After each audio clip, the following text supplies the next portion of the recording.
Complete നമ്മൾ original Pinewood ആണ് കയറ്റിയുള്ളത്. ഇത് അമേരിക്കൻ പൈൻവുഡ് എന്നാണ് ഇതിന് പറയാം. അപ്പൊ അത് ലോഗായിട്ട് വരുന്നത് പിന്നെ നമ്മൾ നമ്മുടെ സൈസിനനുസരിച്ച് കട്ട് ചെയ്തെടുത്ത് സീസൺ ചെയ്തിട്ടുള്ളതാണ്. 44 സെന്റാണ് ഈ മൊത്തം എൻ്റയർ പ്ലോട്ട് വരുന്നത്. ഒരു 1000 ചോടുള്ള പ്രോഗ്രാമുകളാണ് കൂടുതൽ ഫോക്കസ് ചെയ്യുന്നത്. ഹാൻഡ് വാഷ് ഏരിയ വളരെ ഓപ്പൺ ആയിട്ടുള്ള സ്പേസിലാണ് കൊടുത്തിരിക്കുന്നത്. SS-ന്റെ ഒരു വലിയ വാഷ് ബേസിന്റെ ഏരിയ ആണ് നോർമൽ ഓഡിറ്റോറിയങ്ങളിൽ കാണാം. അപ്പോൾ നമ്മളത് കുറച്ചും കൂടി ഒരു പ്രീമിയം ആക്കിയിട്ട് ഓരോന്നിനും സെപ്പറേറ്റ് വാഷ് ബേസിനും അതിന്റെ ഇടയിൽ പ്ലാന്റ്സ് ഒക്കെ കയറ്റിയിട്ടാണ് അത് മെയിൻറ്റെയിൻ ചെയ്യുന്നത്. ഇതിപ്പോ ഈ 44 സെന്റിൽ ഇപ്പൊ നമ്മൾ ഈ ഓഡിറ്റോറിയം എക്സാക്ട് നിൽക്കുന്ന വെറും 12 സെന്റ് ഉണ്ടാവും. അത് ശരി. ബാക്കിയുള്ളത് ഫുള്ള് നമ്മൾ ലാൻഡ്സ്കേപ്പ് ചെയ്ത് വെച്ചിട്ടുണ്ട്. വൈബിന് വേണ്ടിയിട്ട് ഒരുപാട് പൈസ ഒക്കെ ചെലവാക്കാറുണ്ട് നമ്മൾ മലന്റെ മുകളിലോട്ട്. ആ ഒരു രീതിയിൽ നമ്മളെ കൊണ്ടാവുന്ന രീതിയിൽ നമുക്ക് ഇവിടെ ചെയ്യാമെന്നുള്ളൊരു ധാരണയിൽ നമ്മൾ പിന്നെ ആർക്കിടെക്റ്റ് പിന്നെ ഫായിസിനോട് സമീപിച്ച് ആ ഒരു രീതിയിലാണിത് തുടക്കം കുറിക്കുന്നത്.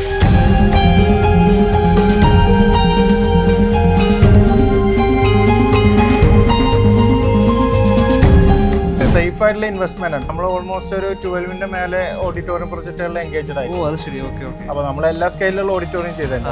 അപ്പൊ അതുകൊണ്ട് തന്നെ നമ്മൾ എല്ലാ ഏരിയകളിലും ഒരു 10-20 കിലോമീറ്റർ സറൗണ്ടിങ്ങിലായിട്ട് ഇങ്ങനത്തെ ഓരോ ഓഡിറ്റോറിയത്തിനും പൊട്ടൻഷ്യൽ ഉണ്ട് എന്നുള്ളതാണ്. ടീമിന് ലാൻഡ് ഉണ്ട്. നമുക്ക് അവിടെ ഓഡിറ്റോറിയം കൊണ്ടുവന്നാൽ കൊള്ളാമെന്നുണ്ടെങ്കിൽ നമ്മൾ അതിലേക്ക് ആ ലാൻഡിന് സ്യൂട്ടായിട്ട് നമ്മളിത് ഡിസൈൻ കൊണ്ടുവരും.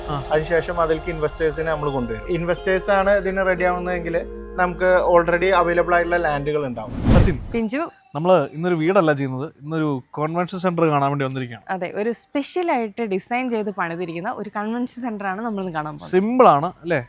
കാണാനൊരു ലാളിത്യമൊക്കെ ഉള്ള എന്നാൽ നല്ല അമ്യൂണിറ്റീസ് ഒക്കെ ഉള്ള ഒരു ഗംഭീര സ്പോട്ടാണ്. ബൊഗൈൻവില്ല ഹെറിറ്റേജ്, അതാണ് ഈ കൺവെൻഷൻ സെന്ററിന്റെ പേര്. ഇത് ചെയ്തിരിക്കുന്നത് ഇതിന്റെ കൺസ്ട്രക്ഷൻ കാര്യങ്ങൾ തന്നെ പറയുകയാണെങ്കിൽ ഭയങ്കര സ്പെഷ്യൽ ആയിട്ട് പൈൻവുഡിലൊക്കെയാണ് ഇത് ചെയ്തിരിക്കുന്നത്. അതാണ് അതിന്റെ പ്രത്യേകത. പൈൻവുഡിലാണ്, അമേരിക്കൻ പൈൻവുഡിലാണ് ചെയ്തിരിക്കുന്നത് കേട്ടോ. നമ്മൾ നിൽക്കുന്നത് മലപ്പുറം ജില്ലയിലെ പനങ്ങാങ്ങര എന്ന് പറയുന്ന സ്ഥലത്താണ്. രാമപുരം അല്ലേ? അതെ, പനങ്ങാങ്ങര രാമപുരത്താണ് ഉള്ളത്. അപ്പോൾ ഈ കൺവെൻഷൻ സെന്ററിന്റെ കാഴ്ചകളും വിശേഷങ്ങളാണ് നമ്മളിന്ന് പറയാൻ പോകുന്നത് അല്ലേ? Come on everybody. നമ്മൾ വീണ്ടും എത്തിയിട്ടുള്ളത് ഒരു കപ്പിൾ ആർക്കിടെക്ട്സിന്റെ മുൻപിലാണ്. അതും ബൊഗൈൻവില്ല ആർക്കിടെക്ട്സ് ആണല്ലേ? ഫായിസ്, ഹിബ, രണ്ടുപേരും ആർക്കിടെക്ട്സ് ആണല്ലേ? നിങ്ങൾ രണ്ടുപേരും കൂടിയിട്ടാണ് ചെയ്തത്? അതെ, രണ്ടുപേരും പ്രൊജക്റ്റ് ആണ്. ബൊഗൈൻവില്ലയുടെ എല്ലാ വർക്കുകളും നിങ്ങൾ ഒരുമിച്ചാണ് ചെയ്യുന്നത്? ഓ അതെ, അടിപൊളി. എന്താ മോളുടെ പേര്? ദുവ. ഫായിസ് ബ്രോ, ബൊഗൈൻവില്ല ആർക്കിടെക്ട്സും ഇതിന്റെ പേരും ബൊഗൈൻവില്ല എന്നാണ്? അതെ, ഇത് ബൊഗൈൻവില്ല ഹെറിറ്റേജ് ആണ്. ഇത് നമ്മൾ ഇവന്റ് ഒക്കെ നടക്കുന്ന സ്പേസ്. ബൊഗൈൻവില്ല ആർക്കിടെക്ചർ നമ്മൾ ഡിസൈൻ ചെയ്യുന്ന സ്പേസ്. വേറെ ഉണ്ട്. അപ്പൊ നിങ്ങൾ തന്നെയാണ് അല്ലേ? ഒരു ടീമാണ്. ഓക്കെ.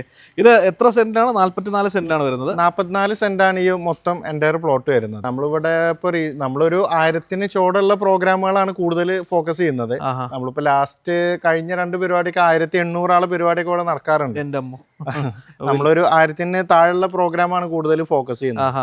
അപ്പോ നമ്മൾ അധികം ഈ ഔട്ട്ഡോർ ഏരിയയാണ് കൂടുതൽ നമ്മൾ ഫോക്കസ് ചെയ്യുന്നത്. നന്നായിട്ട് ചെയ്തിട്ടുണ്ട്. ഈ ഭാഗം മൊത്തം നല്ലൊരു ലാൻഡ്സ്കേപ്പ് ഏരിയ കൊടുത്തിരിക്കുന്നത് അല്ലേ? അതെ. ഇപ്പൊ പൊതുവേ നമ്മുടെ നാട്ടിലെ ഓഡിറ്റോറിയങ്ങളൊക്കെ ഒരു ഇൻഡോർ ആയിട്ടുള്ള ഫംഗ്ഷൻസ് ആണ് കൂടുതൽ കാണാറ്.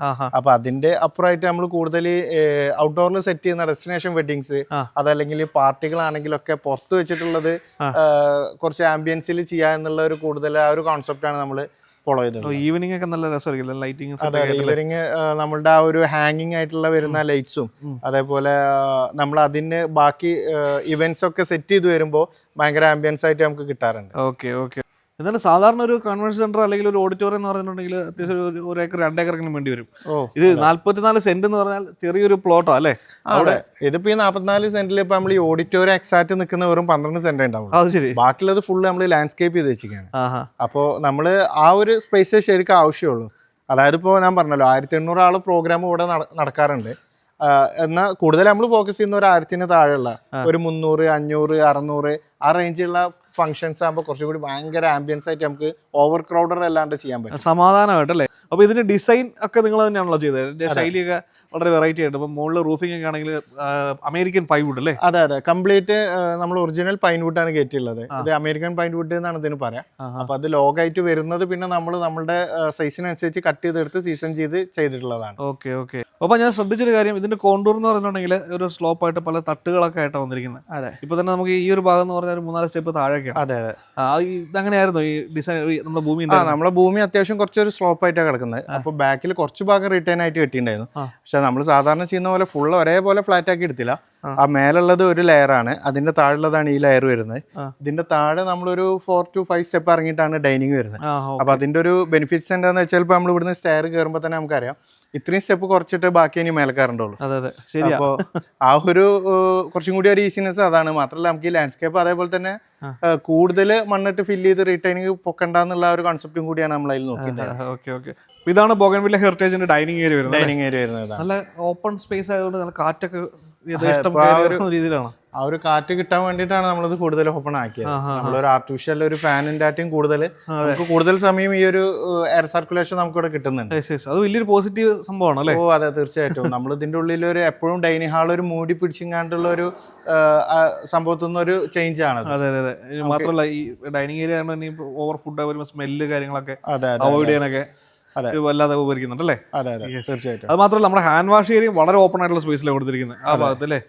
അത് അത്യാവശ്യം ഒരു സാധാരണ നമ്മൾ കുറച്ചൊരു SS-ന്റെ ഒരു വലിയ വാഷ് ബേസിന്റെ ഏരിയയാണ് നോർമൽ ഓഡിറ്റോറിയങ്ങളിൽ കാണാം. അപ്പോൾ നമ്മളത് കുറച്ചും കൂടി ഒരു പ്രീമിയം ആക്കിയിട്ട് നമ്മൾ ഓരോന്നിനും സെപ്പറേറ്റ് വാഷ് ബേസിനും അതിന്റെ ഇടയിൽ പ്ലാന്റ്സ് ഒക്കെ കയറ്റിയിട്ടാണ് അത് മെയിൻറ്റെയിൻ ചെയ്തത്. ജാറത് ആ ഡിസൈൻ ആയിട്ട് വന്നിരിക്കുന്നുണ്ടോ? അതെ അതെ അതെ. ഒരു വാൾ ഇവിടെ സെറ്റ് ചെയ്തിട്ടുണ്ട്. അതെ അതെ അത് നമ്മള് ടൈൽ ഒട്ടിച്ചിട്ടുള്ളതാണ്. ഇതാ റിട്ടേൺ വേൾഡിന്റെ ഭാഗമായിട്ട് വരുന്നതാണോ? അതെ അതെ അതിന്റെ ഭാഗമാണ്. ആ ഓക്കെ നൈസ്. കണ്ടോ നല്ല നീളത്തിൽ ഹാൻഡ് വാഷ് ഏരിയ കൊടുത്തിട്ടുണ്ട്. അതെ അത്യാവശ്യം നല്ല ഒരു ക്രൗഡിനെ താങ്ങാൻ കഴിയുന്ന രീതി തന്നെയാണ് ചെയ്തിരിക്കുന്നത്. അതുപോലെ തന്നെ ഇതിന്റെ സീലിംഗ് പറയുകയാണെങ്കിൽ നമ്മൾ കംപ്ലീറ്റ് എക്സ്പോസ്ഡ് കോൺക്രീറ്റ്, നമ്മൾ കോൺക്രീറ്റ് ചെയ്ത് കഴിഞ്ഞിട്ട് അതിൽ നിന്ന് ഷട്ടർ ഊരിയാൽ എങ്ങനെ ആ ഒരു ഫീൽഡാണ് നമ്മൾ മെയിൻറ്റെയിൻ ചെയ്തത്. തേച്ചിട്ടില്ലാന്ന് തോന്നുന്നു. തേച്ചിട്ടില്ല. അതിന്റെ മേലെ ജസ്റ്റ് നമ്മളെ കളർ ഷെയ്ഡ് കയറുകയാണ് ചെയ്തത്. അപ്പൊ നമ്മളൊരു ജിപ്സം സീലിങ്ങോ അതല്ലെങ്കിൽ മറ്റ് സീലിംഗ് എലമെന്റ്സ് ഒന്നും കയറിയിട്ടില്ല. വാളിൽ നോക്കിയാൽ അറിയാം ഇതൊക്കെ സാധാ നമ്മളുടെ ചാക്കിന്റെ ജൂട്ടാണ് വരുന്നത്. അപ്പൊ ജൂട്ടിന്റെ റോള് വാങ്ങി നമ്മൾ അത് മേലത്തെ ഒരു ഭാഗം വെയിലിന്റെ ഒരു ഇന്റൻസിറ്റി കുറക്കാൻ വേണ്ടിയിട്ട് നമ്മൾ അത് കൊടുത്തിട്ടുള്ളതാണ്. ഇതിനാവശ്യമായിട്ടുള്ള ഈ കോളംസ് അതേപോലെ ടൈല് അങ്ങനെയുള്ള ഇതിന് ഫണ്ടമെന്റൽ ആയിട്ട് എന്താണ് വേണ്ടത് അത് മാത്രമേ ഇതിലുള്ളൂ. അതല്ലാണ്ട് നമ്മൾ കൂടുതലായിട്ട് കവർ ചെയ്യാൻ കുറെ ഗ്ലാസ് അതല്ലെങ്കിൽ കുറെ സീലിംഗ് അതല്ലെങ്കിൽ അങ്ങനത്തെ കുറെ ലൈറ്റ്സ് അങ്ങനെയൊന്നും നമ്മൾ ഇതിൽ കൂടുതൽ ആഡ് ചെയ്തിട്ടില്ല. ലാളിത്യം ഫീൽ ചെയ്യും. ഇപ്പം നമ്മൾ അവിടെ നിന്ന് ഇങ്ങനെ ഇറങ്ങി വരുന്നു, എൻട്രൻസ് അതിലാണെങ്കിൽ ഭക്ഷണം കഴിക്കുന്നു, കൈ കഴുകുന്നു. അതെ അതെ. പിന്നെ അവിടെ നമ്മൾ ആ കൈ കഴുകൽ കഴിഞ്ഞിട്ട് നമ്മൾ ആ ഒരു ഏരിയയിലാണ് നമുക്കൊരു കുറച്ചൊരു ഓപ്പൺ സ്പേസ് വരുന്നുണ്ട്. അവിടെയാണ് ഡെസേർട്ട് ഏരിയ വരുന്നത്. അത് കഴിഞ്ഞിട്ട് പിന്നെ നേരെ മേലോട്ട് കയറിയിട്ട് പിന്നെ 2 സ്റ്റെയറിന്റെ ഫസ്റ്റ് ഫ്ലോറത്തെ ഹാൾ കയറാൻ. അപ്പോൾ ഈ ഡെസേർട്ട് ഏരിയ അങ്ങനെ ഓരോന്നിനും നമ്മളൊക്കെ കംപ്ലീറ്റ് ഒരു ബിൽഡപ്പ് ഏരിയ ആയിട്ടല്ല, നമ്മളെ പ്രൊജക്ടിന്റെ ഒരു ലാൻഡ്സ്കേപ്പ് ഏരിയ തന്നെ അതിനൊക്കെ യൂസ് ചെയ്യാന്നുള്ളതാണ്. Okay okay. നമുക്ക് ഇവിടെ ഒരു കിച്ചൺ സ്പേസ് വരുന്നുണ്ട്. നമ്മളത് കിച്ചന്റെ ഏരിയ അല്ല, നമ്മളതൊരു പാൻട്രി ഏരിയയാണ്. ഫുഡ് കൊടുത്തിട്ട് സെർവ് ചെയ്യാനും അവിടുന്ന് എടുത്തിട്ട് നമുക്ക് വിളമ്പാനൊക്കെ ഉള്ള ഒരു സ്പേസ് ആണ്. നമ്മൾ അതിന്റെ ബാക്കിൽ ചെറിയൊരു ഓപ്പൺ സ്പേസ് ഉണ്ട്. കിച്ചൺ പൊതുവേ നമ്മളിവിടെ എന്റർടൈൻ ചെയ്യാറില്ല. അധികം കാറ്ററിംഗുകാർ തന്നെ അവർ കുക്ക് ചെയ്തിട്ട് അവർ ഇവിടെ കൊണ്ടുവന്ന് സെർവ് ചെയ്യാറാണ്. ഇനി ഇൻ കേസ് ഇവിടെ കുക്ക് ചെയ്യേണ്ടി വരികയാണെങ്കിൽ അതിന് കുറച്ചൊരു സ്പേസ് ഉണ്ട്, അവിടെയാണ് അത് അവർ കൂടുതൽ ചെയ്യാറ്. ഇപ്പൊ ഇതാണ് സെയ്ദ് അലി. നമസ്കാരം. നമസ്കാരം. നമ്മുടെ ഇതിന്റെ മുതലാളിയാണ് അല്ലേ? മുതലാളി ഒറ്റക്കല്ല, എന്തായാലും ഒരു വലിയ ടീമുണ്ടല്ലേ? ഒരു ചെറിയ ടീമുണ്ട്. നമ്മളൊക്കെ ഇപ്പോൾ വീട്ടിലൊക്കെ കല്യാണം നടക്കുന്ന സമയത്ത് അവർക്കൊക്കെ ഈ വൈബിന്റെ ഒരു പ്രശ്നമല്ല. ഇപ്പോൾ വൈബിന് വേണ്ടിയിട്ട് ഒരുപാട് പൈസയൊക്കെ ചിലവാക്കാറുണ്ട് നമ്മൾ മലന്റെ മുകളിൽ അവിടെ ഇവിടെയൊക്കെ പോയി നടത്തുന്നത്. ആ ഒരു രീതിയിൽ നമ്മളെ കൊണ്ടാവുന്ന രീതിയിൽ നമുക്ക് ഇവിടെ ചെയ്യാമെന്നുള്ളൊരു ധാരണയിൽ നമ്മൾ പിന്നെ ആർക്കിടെക്റ്റ് പിന്നെ ഫായിസിനോട് സമീപിച്ച് ആ ഒരു രീതിയിലാണിത് തുടക്കം കുറിക്കുന്നത്. ഇപ്പോൾ ഈ പറഞ്ഞ ഡെസ്റ്റിനേഷൻ വെഡിങ് ഒക്കെ നടത്താൻ പറ്റിയവർക്കും ഇതൊരു നല്ല സ്പോട്ടാണ്. കാരണം ഇതിങ്ങനെ ടൗണിൽ നിന്നൊക്കെ മാറിയിട്ട് ഒരു ഏകാന്തതയും അല്ലെങ്കിൽ ചില സമാധാനമൊക്കെ ഫീൽ ചെയ്ത അന്തരീക്ഷത്തിലാണ്. ഈ പ്രോപ്പർട്ടി നിൽക്കുന്നത് മൊത്തം 44 സെൻറ്റ് സ്ഥലത്താണ്. പക്ഷേ നമ്മൾ പാർക്കിംഗ് ഏരിയ സെപ്പറേറ്റ് ഒരു 45 സെൻറ്റ് സ്ഥലം അപ്പുറത്ത് വേറെ ഉണ്ടല്ലേ? ഇതിൽ തന്നെ ഇപ്പോൾ വണ്ടികൾക്ക് പാർക്ക് ചെയ്യാൻ പറ്റും. അതെ അതെ. അപ്പോൾ ഒരു പടി മുകളിലാണ് നമ്മുടെ ശരിക്കുള്ള സ്പേസ്. ഫുഡ് ഏരിയ താഴെയാണെങ്കിലും ശരിക്കുള്ള സ്പേസ് ആണ്. അതിന്റെ ഇൻ ബിറ്റ്വീൻ ആണ് ടോയ്ലറ്റ്സും. മെസ്സേജ് ലെവലിലാണ് ബാക്കി ടോയ്ലറ്റ്സും പ്രയർ ഹാളൊക്കെ കൊടുത്തിട്ടുള്ളത്. ഇത് നമ്മൾ ഡിസൈൻ ചെയ്തത് മൺസൂൺ ആർക്കിടെക്ചറിനെ ബേസ് ചെയ്തിട്ടാണ് ഇതിന് പ്രൊജക്ട് നമ്മൾ ഡിസൈൻ ചെയ്തിട്ടുള്ളത്. അതുകൊണ്ട് തന്നെ ഇതിൽ ക്ലൈമറ്റ് റെസ്പോൺസീവ് ആയിട്ടുള്ള എലമെന്റ്സ് ഇതിൽ ആഡ് ചെയ്തിട്ടുണ്ട്. ആ ഒരു ഇതാണ് ഈ ലോങ് കോറിഡോർസ് 2 സൈഡിലും പ്രൊവൈഡ് ചെയ്തിട്ടുള്ളത്. പിന്നെ ഇതിൽ ഇപ്പോൾ ഈ ലോങ് കോറിഡോറിൽ നമുക്ക് ഈ സൗത്ത് വെസ്റ്റ് വിൻഡ്സ് കംപ്ലീറ്റ്ലി ഈ സ്പേസിൽ പാസ് ചെയ്യുന്നുണ്ട്. അതുകൊണ്ട് തന്നെ ഇതിൽ ക്രോസ് വെന്റിലേഷൻ നന്നായിട്ട് കിട്ടും. സ്പേസിൽ നമ്മൾ യൂസ് ചെയ്തിട്ടുള്ള മെറ്റീരിയൽസ് ഭയങ്കര മിനിമൽ മെറ്റീരിയൽ ആണ്. ഇതിൽ എക്സ്പോസ്ഡ് കോൺക്രീറ്റ് ഫിനിഷ് ആണ് ഇതിൽ പെയിന്റിംഗ് എല്ലാം ചെയ്തിട്ടുള്ളത്. പിന്നെ ഇതിൽ യൂസ് ചെയ്തിട്ടുള്ള അക്വസ്റ്റിക് പർപ്പസിന് യൂസ് ചെയ്തിട്ടാണ് ഈ ജ്യൂട്ട്. ഇതിൽ ഹീറ്റ് റെസിസ്റ്റൻറ്റും ആണ്, അതുപോലെ തന്നെ അക്വസ്റ്റിക് പർപ്പസിനും യൂസ് ആണ്. ഇത് വന്നോണ്ട് നമ്മൾ വിചാരിക്കും ഇത് എ സി അല്ലേ ഫുള്ള്? ഇത് AC ആണ്, താഴെ AC ഇല്ല. സ്റ്റേജിന്റെ ഏരിയ വരുമ്പോൾ രണ്ട് സൈഡിലും നമുക്ക് ഗ്രീൻ റൂം ഉണ്ട്. അതുപോലെ തന്നെ അതിന്റെ മേലെ നമുക്ക് ഫയറിന്റെ റൂള് പ്രകാരമുള്ള വാട്ടർ ടാങ്ക് നമ്മൾ കൊടുത്തിട്ടുണ്ട്. അപ്പോൾ ഒരു സൈഡിൽ കംപ്ലീറ്റ് ഒരു വാട്ടർ ടാങ്ക് ഉള്ളതുകൊണ്ട് തന്നെ അതിന്റെ റെപ്ലിക്കേറ്റ് റൈറ്റ് സൈഡിലും അതേ ഒരു ഷേപ്പ് നമ്മൾ മെയിൻറ്റെയിൻ ചെയ്തിട്ടുള്ളതാണ്. നല്ല സ്പേഷ്യസ് ആണല്ലേ ആക്ച്വലി. അതെ, ഇതിലൊരു 400 കപ്പാസിറ്റി ആണ് ഈ ഹാളിലുള്ളത്. പിന്നെ ഇതിലെ ചെയർ എല്ലാം നമ്മൾ ലൂസ് ചെയർ ആണ് പ്രൊവൈഡ് ചെയ്തിട്ടുള്ളത്. അതെ, കാരണം എങ്ങനെ വേണമെങ്കിലും അറേഞ്ച് ചെയ്യാം. റൗണ്ട് ടേബിൾ കോൺഫറൻസ് ഒക്കെ ആണെങ്കിൽ അങ്ങനെ അറേഞ്ച് ചെയ്യാം. ഇങ്ങനെ കല്യാണമൊക്കെ ആണെങ്കിൽ ഇങ്ങനെ റോ ആയിട്ടും അറേഞ്ച് ചെയ്യാം. ഇതിന്റെ ഫ്ലോറിംഗ് എന്താ ചെയ്തിരിക്കുന്നത്? ഇത് ടെറാക്കോട്ട ഫ്ലോറിംഗ് ആണ്. ഇത് തണുപ്പ് കിട്ടും. അതുപോലെ തന്നെ ഇതിന്റെ എസ്റ്റിക് പർപ്പസിനും ഇത് ഒരു ആപ്റ്റ് ആയതുകൊണ്ട് ഇത് ചൂസ് ചെയ്യും. കറക്റ്റ് മുകളിലും താഴെയൊക്കെ ആയിട്ട് ഇങ്ങനെ നോക്കുമ്പോൾ വേറൊരു ഫീലാ. അതിന്റെ മേലെ നമ്മളൊരു ഹീറ്റ് റെസിസ്റ്റ് ചെയ്യുന്ന ഒരു ലെയർ വേറെ അഡീഷണൽ ആഡ് ചെയ്തിട്ടുണ്ട്. സാൻഡ്വിച്ച് ടൈപ്പ് ഇങ്ങനെ അതെ, അതിന്റെ മേലെ സാൻഡ്വിച്ച് ഷീറ്റ് ഉണ്ട്. മൊത്തം 3 ലെയർ ആണ് വരുന്നത്. അപ്പൊ മേലെ സാൻഡ്വിച്ച് ഷീറ്റ് ആയതുകൊണ്ട് തന്നെ നമുക്ക് ഈ മഴ പെയ്യുമ്പോഴുള്ള സൗണ്ട് കൂടുതൽ വരില്ല. അതേപോലെ തന്നെ വെയിലിന്റെ ചൂടകത്ത് വല്ലാണ്ട് വരില്ല. അത്രയും കാര്യങ്ങൾ വരുന്നോണ്ട് തന്നെ ഹീറ്റ് വല്ലാണ്ട് തോന്നാറില്ല. ഈ പൈൻ വുഡിനൊക്കെ മാച്ച് ചെയ്യുന്ന രീതിയിലുള്ള ലൈറ്റിംഗ് ആണ് ശരിക്കും ഇതിനകത്ത് കൊടുത്തിരിക്കുന്നത്. ഒരു റിസോർട്ട് ആംബിയൻസ് ഒക്കെ വരുന്ന രീതിയിൽ അല്ലേ? ലൈറ്റിംഗ് എന്ന് പറഞ്ഞാൽ ഇതിൽ മാർക്കറ്റിൽ കിട്ടുന്നതിൽ ഏറ്റവും ചീപ്പ് ലൈറ്റ് ആണ് ഇത്. നമ്മൾ ആ ഒരു ബൾബ് ഒരു 120 റുപ്പീസിന്റെ ആണ് ജസ്റ്റ് ആ ഒരു ബൾബ് വരുന്നുള്ളൂ. പിന്നെ അതിന് സാധാ ഒരു ഹോൾഡർ വെച്ചിട്ട് അത് ഹാങ് ചെയ്ത് വെച്ചിട്ടാണ്. അപ്പൊ നമ്മൾ ഈ ഒരു തീമിൽ അതെല്ലാം കൂടി ഒരുമിച്ച് വരുന്നോണ്ടാണ് ചിലപ്പോൾ നിങ്ങൾക്ക് ആ ഒരു ഫീൽ കിട്ടുന്നത്. ശരിക്കും സ്വന്തം പ്രൊജക്ട് ആയതുകൊണ്ട് ചീപ്പാക്കിയതാണോ? അങ്ങനല്ല, നമ്മൾ അതിന്റെ ഒരു ആംബിയൻസ് കൊണ്ടുവരാന്നുള്ളതാണ്. ഇപ്പൊ നമ്മുടെ ലൈറ്റ് ആണെങ്കിലും അങ്ങനെ കോസ്റ്റ് എഫക്റ്റീവ് ആയിട്ടുള്ളതാണ് അത് കൊടുത്തിട്ടുള്ളത്. അതേപോലെ നമ്മൾ കംപ്ലീറ്റ് അക്വസ്റ്റിക്സിന് വേണ്ടിയിട്ട് പാനൽ ചെയ്തിട്ടുള്ളതൊക്കെ നമ്മൾ സാധാ നമ്മുടെ ഒരു ചാക്കിനൊക്കെ യൂസ് ചെയ്യുന്ന ജൂട്ടിന്റെ റോള് വാങ്ങിയിട്ട് ആ റോള് വെച്ചിട്ടാണ് നമ്മൾ കംപ്ലീറ്റ് വാള് പാനൽ ചെയ്തിട്ടുള്ളത്. ഓ, അത് നല്ല ഭംഗിയായിട്ടുണ്ട്. ഈ തീമിന് നന്നായിട്ട് മാച്ച് ആയി വരുന്നുണ്ട്. താഴത്തെ ലൈറ്റ് ഇതുപോലെ തന്നെ. താഴെ ഉള്ളത് ജസ്റ്റ് നമ്മളൊരു 1 ഡേ പ്രോഗ്രാമിന് വേണ്ടി ഇവന്റ് ഔട്ട്ഡോറിൽ യൂസ് ചെയ്യുന്ന പേപ്പറിന്റെ ലൈറ്റ് ആണ് അത്. ശരിക്കും ഈ ഹോളിൽ ഇപ്പുറത്തോട്ട് നമുക്കൊരു വലിയ വരാന്തയും കൂടെ ഉണ്ട്. രണ്ട് സൈഡിലും കൊടുത്തിട്ടുണ്ട്. നല്ല കാറ്റ്, നല്ല വ്യൂ. ബൊഗൈൻവില്ല തന്നെ 3-4 പ്രൊജക്ടുകൾ നിങ്ങൾ ചെയ്തു പറഞ്ഞു അല്ലേ? ഇപ്പം ഓഡിറ്റോറിയം അല്ലെ കൺവെൻഷൻ സെന്റർ പ്രൊജക്ടുകൾ നിങ്ങൾ കോൺസെൻട്രേറ്റ് ചെയ്ത് ചെയ്യുന്ന ടീമാണോ?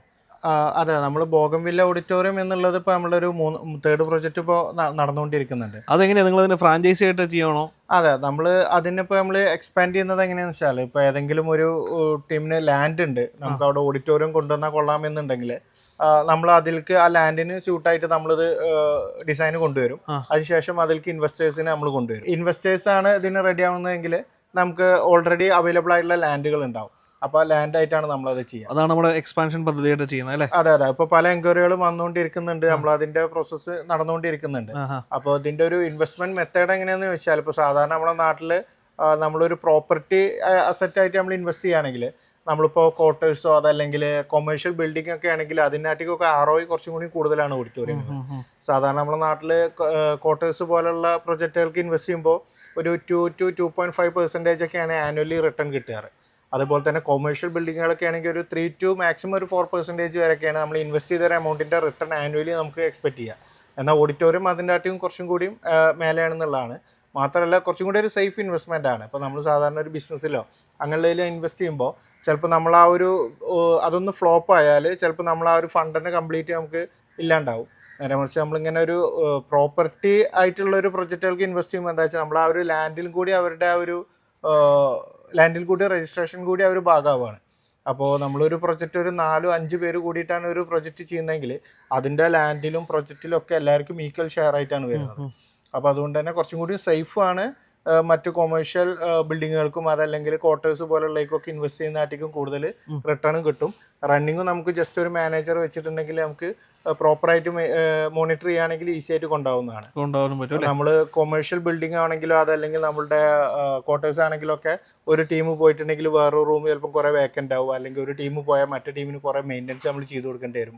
അപ്പോൾ ഇങ്ങനെയുള്ള കുറേ ഹെഡ് ഏക്സ് നമുക്ക് ഇതിന് ഒഴിവാണ്. സേഫ് ആയിട്ടുള്ള ഇൻവെസ്റ്റ്മെന്റ് ആണ്. ഇപ്പോൾ സാധാരണ നമ്മളൊരു ബൾക്കായിട്ട് വലിയ നമ്മൾ തന്നെ ഒരുപാട് ഓഡിറ്റോറിയങ്ങൾ ചെയ്തിട്ടുണ്ട്. അതല്ലേ, എത്ര വർക്ക് ചെയ്തിട്ടുണ്ടാവും? നമ്മൾ ഓൾമോസ്റ്റ് ഒരു 12 മേലെ ഓഡിറ്റോറിയം പ്രൊജക്റ്റുകളിൽ എൻഗേജ്ഡ് ആയിട്ട്. അപ്പോൾ നമ്മൾ എല്ലാ സ്കെയിലുള്ള ഓഡിറ്റോറിയം ചെയ്തിട്ടുണ്ട്. അപ്പോൾ 1200 സീറ്റിംഗ് വരെ കൊള്ളുന്ന 45,000-55,000 സ്ക്വയർ ഫീറ്റ് ഓഡിറ്റോറിയം നമ്മൾ ചെയ്തിട്ടുണ്ട്. ജസ്റ്റ് ഒരു 6,500 സ്ക്വയർ ഫീറ്റ് ഉള്ള 300 സീറ്റിംഗുള്ള ഓഡിറ്റോറിയം നമ്മൾ ചെയ്തിട്ടുണ്ട്. അപ്പോൾ രണ്ടും രണ്ട് പർപ്പസ് ആണ്.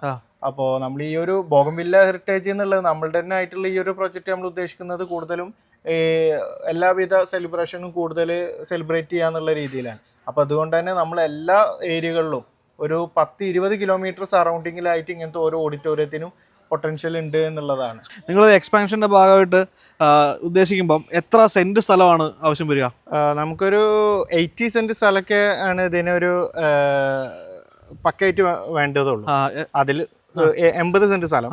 അപ്പൊ അതിൽ കൂടുതലാണെങ്കിൽ ഓക്കെയാണ്. 80 ഒരു മിനിമം 80 സെന്റ് സ്ഥലം വേണമെന്നുള്ളതാണ്. അത് തന്നെ ഒറ്റ സ്ട്രെച്ച് ആയിട്ട് വേണ്ടതില്ല. നമുക്ക് 80 ഇൻക്ലൂഡിങ് പാർക്കിംഗ് ആണ് ഞാൻ പറഞ്ഞത്. അപ്പൊ നമ്മള് ഇപ്പൊ 27 സെന്റ് സ്ഥലത്ത് നമ്മൾ ഓഡിറ്റോറിയം ചെയ്തിട്ടുണ്ട്. പിന്നെ ബാക്കി ഒരു 44 സെന്റ് സ്ഥലം വേറെ പാർക്കിങ്ങിന് ഇടുകയാണ് ചെയ്തത്. അപ്പൊ നമുക്കത് എങ്ങനെയാണെങ്കിലും 2 പ്ലോട്ടായിട്ട് കിട്ടുകയാണെങ്കിലൊക്കെ നമുക്കത് യൂട്ടിലൈസ് ചെയ്യാൻ പറ്റും. എത്ര സമയമാണ് നമുക്ക് ഒരു പ്രൊജക്ട് തീർക്കാനായിട്ട് വേണ്ടത്? നമുക്ക് ഈ ഒരു സ്കെയിലുള്ള പ്രൊജക്ട് ഒക്കെ കറക്റ്റ് 1 ഇയർ ആണ്. 12 മന്ത്സ് കൊണ്ട് നമുക്ക് സ്റ്റാർട്ടിങ് മുതൽ അതിന്റെ ഒരു ഇനാഗ്രേഷൻ ഫംഗ്ഷൻ വരെ നമുക്കത് ചെയ്ത് തീർക്കാൻ പറ്റാറുണ്ട്.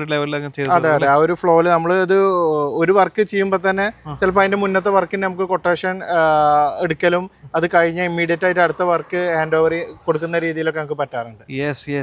ഇപ്പൊ ഇത് ടൗണിൽ നിന്നൊക്കെ മാറിയിട്ടൊക്കെ ആണെങ്കിലും ചുറ്റും ഒരുപാട് വീടുകളൊക്കെ ഉണ്ട്. അപ്പം അത്ര പ്രൈവസിക്കൊന്നും യാതൊരു പ്രശ്നമില്ലാത്ത രീതിയിലാണ് നമ്മൾ റിട്ടേൺ വാളുകളൊക്കെ ചെയ്തിരിക്കുന്നത് അല്ലേ? നല്ല ഹൈറ്റിൽ നമുക്ക് ഇവിടെ പ്രോഗ്രാം നടത്തുന്നവർക്കും പ്രൈവസി ഉണ്ട്, മറ്റുള്ളവർക്ക് ശല്യമാവുന്നില്ല. ഇമ്പോർട്ടൻസ് കൊടുത്തിട്ടുണ്ട്. അതുകൊണ്ട് തന്നെയാണ് ഇതിന്റെ കോമ്പൗണ്ട് വാൾ ഹൈറ്റിൽ കൂട്ടിയിട്ടുള്ളത്.